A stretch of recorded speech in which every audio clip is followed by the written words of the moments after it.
নমস্কাৰ অন্য এটা ব্লগলৈ মই আটাইকে স্বাগতম জনাইছোঁ। আজি মই ক'ত আছোঁ? কল ইণ্ডিয়া পাৰ্কত আছোঁ। আৰু আজি মই কল ইণ্ডিয়া পাৰ্কৰ গোটেইখিনি দেখাম, আপোনালোকে চাই থাকিব দেই। বেটীক লৈ আহিছোঁ। মাৰ্ঘেৰিটা টাউনৰ একেবাৰে মাজ অংশতে অৱস্থিত মিউজিয়াম লগতে হেৰিটেজ পাৰ্ক। ইয়াত দেখিবলৈ পাব ব্ৰিটিছৰ দিনৰ সকলো কল ইণ্ডিয়াত ব্যৱহৃত যন্ত্ৰপাতি। ইয়াত লিখা আছে যদি আপোনালোকে ভিডিঅ' কৰে তেতিয়াহ'লে চাৰ্জ ল'ব 100 টকা। বাকী য'তে ত'তে ফোন নেপেলাবলৈ লিখি থৈছে। আৰু ষ্টিল কেমেৰা বা অন্য মোবাইল কেমেৰাত কোনো চাৰ্জ নলয়। আৰু টিকেট কাউণ্টাৰত এজনৰ 20 টকাকৈ। আৰু এয়া আমি সোমাই গ'লোঁ। সন্মুখতে প্ৰথমতে পাই সোঁ চাইডে ছিকিউৰিটি গাৰ্ড, তেখেতসকলে আমি নিয়া বেগবোৰ ৰাখি থৈছে, লগতে এটা টিকেট দিব। লিখা আছে হেৰিটেজ পাৰ্ক এণ্ড মিউজিয়াম। আৰু কেইটাৰ পৰা কেইটালৈকে খোলা থাকে তাতেও লিখা আছে। পোনে সোমায়ে বাওঁ হাতত দুটা ভাপ ইঞ্জিন দেখিবলৈ পাব। ব্ৰিটিছৰ দিনৰ এইকেইটা অৰিজিনেল ভাপ ইঞ্জিন হয়। এইটো হৈছে 100 বছৰ পুৰণি। হাছাং বুলি লিখা আছে, যিয়ে চলায়। আৰু এইটো হৈছে কয়লা, যিটো অসমৰ ভিতৰতে অৰিজিনেল কয়লা বা ভাল কয়লা। এইবোৰ সকলো একো-একোটা ইঞ্জিন সকলো ব্যৱহাৰ হয় মাটিৰ তলৰ পৰা কয়লা খান্দি উলিয়াবলৈ।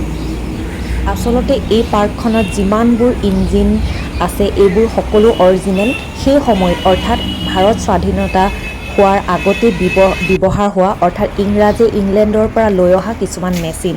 আৰু এইবোৰ এতিয়া ব্যৱহৃত নহয়, গতিকে সকলোৱে চাবলৈ এইবোৰ মিউজিয়াম হিচাপে এই হেৰিটেজ পাৰ্কখনতে ৰাখি থৈছে। এইটো হৈছে ইটা বনোৱা ইঞ্জিন, এবাৰতে 1000 ইটা উলিয়াব পাৰি।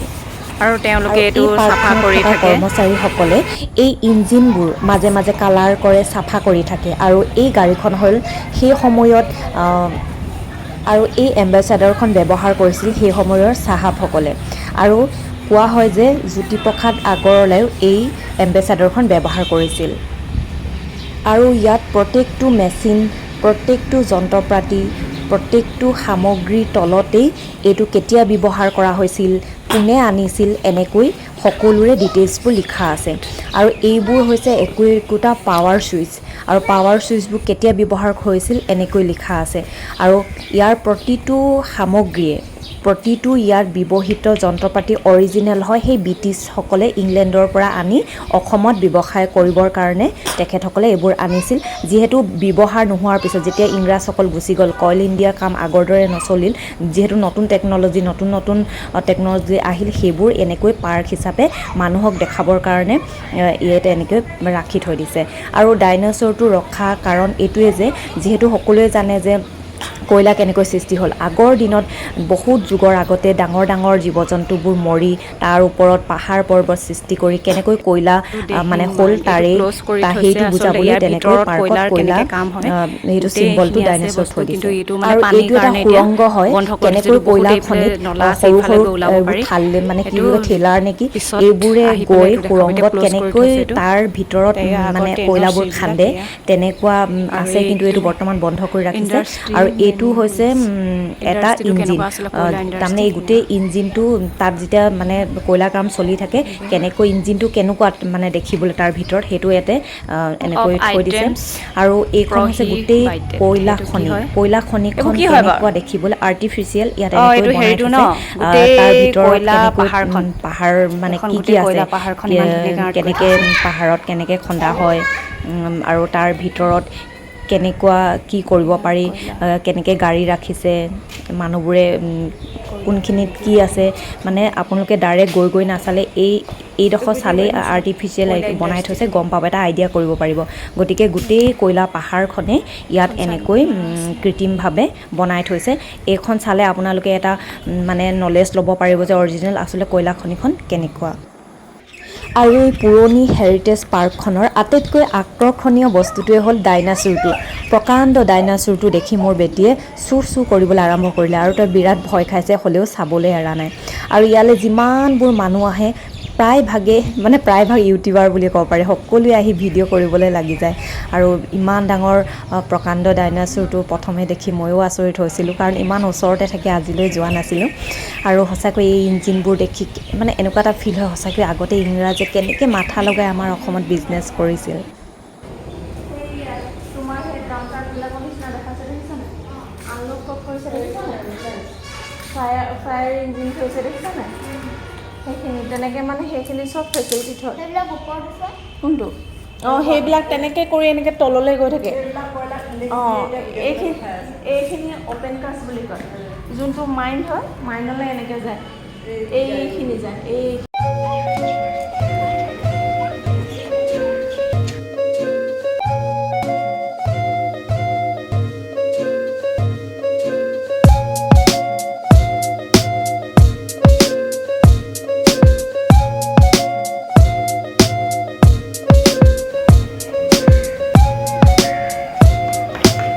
আৰু ইয়াত এখন ধুনীয়া দলং আছে ব্ৰিটিছৰ দিনৰে আৰু এই দলংখনৰ তলত থকা পানীত বহুত পুৰণা মাছ আছে যিবোৰ ওজন 9 কেজি 10 কেজি এনেকুৱা হ'ব আৰু মানুহ যেতিয়া ওচৰলৈ যায় মাছবোৰ বোলে পিলপিলাই ঘূৰি থাকে ময়ো তেনেকৈ গ'লোঁ মাছবোৰ চাবলৈ পিলপিলাই ঘূৰা মাছবোৰ কিন্তু মই দেখি নাপালোঁ যিহেতু পানীবোৰ এতিয়া বাঢ়িছে বৰষুণ দি আছিলে সেই মাজতে বহুত আৰু পানীবোৰ একদম লেতেৰা হৈ গৈছে আৰু ওপৰত মানে এইবোৰ বনচন গজি গৈছে মাছবোৰ দেখা নাপালোঁ কিন্তু বহুতেই কয় ইয়াতে মাছবোৰ দেখি পায়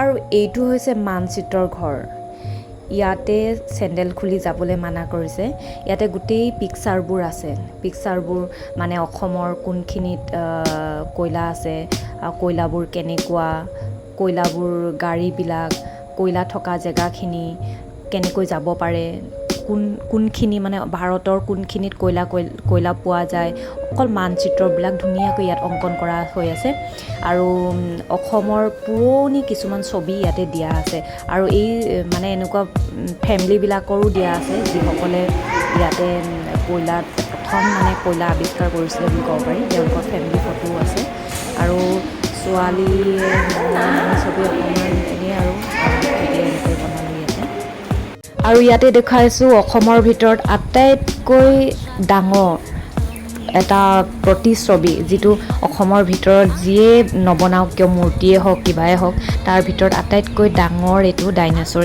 এইখন পাৰ্কতে আছে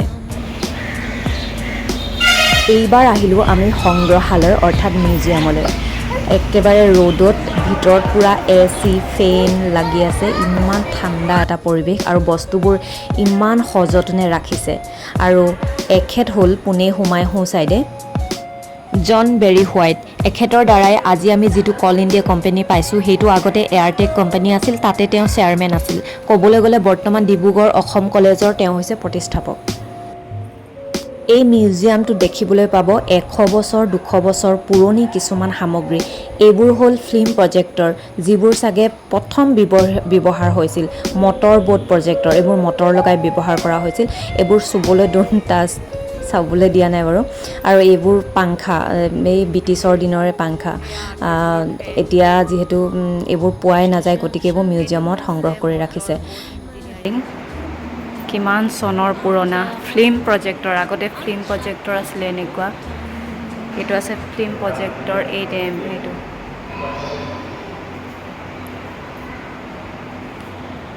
ডোন্ট টাচ এইটো চুব দিয়া নাই এইবোৰ ইটা প্ৰডাক্ট লিডু আৰু এইবোৰ হৈছে বিভিন্ন ধৰণৰ ইটা যিবোৰ লিডুৰ কয়লা খনিত বনোৱা হৈছিল এইটো খাম আৰু বিভিন্ন ধৰণৰ বিভিন্ন টাইপৰ ইটা কি বুলি কয় কোৱালিটি তেনেকুৱা এই তেতিয়াৰ পৰা মানে ব্ৰিটিছৰ দিনৰ পৰা ইটাবোৰ থৈ দিছে তেনেকৈ আৰু প্ৰতিটো মেচিন কি কিমান চনৰ প্ৰত্যেকটোৰে এনেকৈ মানে এইবোৰ চাইনবোৰ্ড আছে চাই ল'ব পাৰিব এইটো আগৰ দিনৰ দমকল পাম্প লিখা আছে ৱাটাৰ হেণ্ড পাম্প আগতে হাতৰ যিটো দমকল আছিলে সেইটো এনেকৈ থৈ দিছে আগৰ দিনৰবিলাক এনেকুৱা আছিল আৰু আহিলে গোটেই মিউজিয়ামটোৱে ধুনীয়াকৈ চাব পাৰিব আৰু এইবোৰ আগৰ দিনৰ পইচা এয়া লিখাই আছে আগৰ দিনৰ কেনেকুৱা পইচা আছিল ক'ৰ পইচা কেনেকুৱা মানে কোনখন দেশৰ পইচা কেনেকুৱা গোটেইখিনি ইয়াতে লিখা আছে লিখা নহয় ইয়াতে মানে অৰিজিনেল পইচাখনে ইয়াতে এনেকৈ থৈ দিছে এইবোৰ কইন্সবিলাক ইয়াত সোণৰ কইন্সো আছে কিছুমান ৰূপৰ কইন্স তামৰ চিলভাৰ আৰু পেপাৰ কাট তেতিয়াৰ দিনৰ এইবোৰ সকলো পইচা অৰিজিনেল পইচা হয় আৰু ইয়াতে ফটোবিলাক দেখিছে, এই ফটোবিলাক সেইসকল ব্ৰিটিছৰ চাহাবনীৰ ফটো, ফেমিলিৰ ফটো, যিসকলে অসমত কয়লা বিজনেছটোৰ লগত জড়িত আছিল। তেখেতসকলৰ ফটো, তেখেতসকলে কেনেকৈ আহিছিল, তেওঁলোকৰ নাম গোটেইখিনি ইয়াতেই লিখা আছে। আহিলে ধুনীয়াকৈ পঢ়ি ল'ব, চাই ল'ব পাৰিব। যি কি নহওক, থোৰতে মই এপাক মিউজিয়ামটো ঘূৰি দিছোঁ। আৰু এইবোৰ হৈছে বিভিন্ন দেশৰ ৰেভিনিউ টিকেট। গোটেই পৃথিৱীৰে প্ৰত্যেকখন দেশৰ ৰেভিনিউ টিকেটবিলাক ইয়াতে এনেকৈ থৈ দিয়া আছে।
এতিয়া টেলিস্কোপ এনেকুৱা জানো? আগৰ দিনত টেলিস্কোপ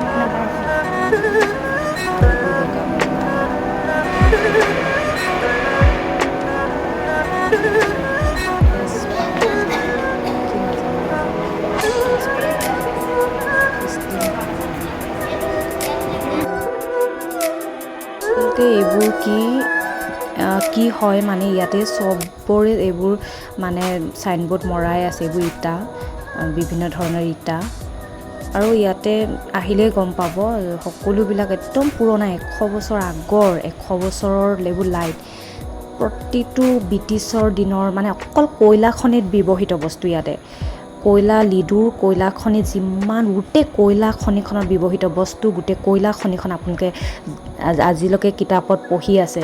কিন্তু ইয়াতে আহিলে গোটেইখিনি আপোনালোকে দেখিবলৈ পাব, গোটেই পিকচাৰখনে আপোনালোকে বুজি উঠিব। এটা হিষ্ট্ৰী হয় মুঠতে।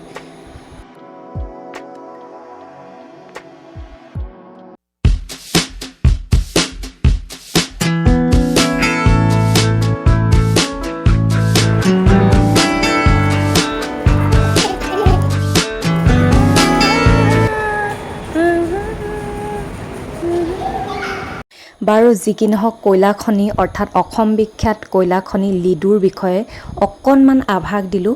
আশা কৰিছোঁ আপোনালোকে কেতিয়াবা এইফালে আহি চাই যাব।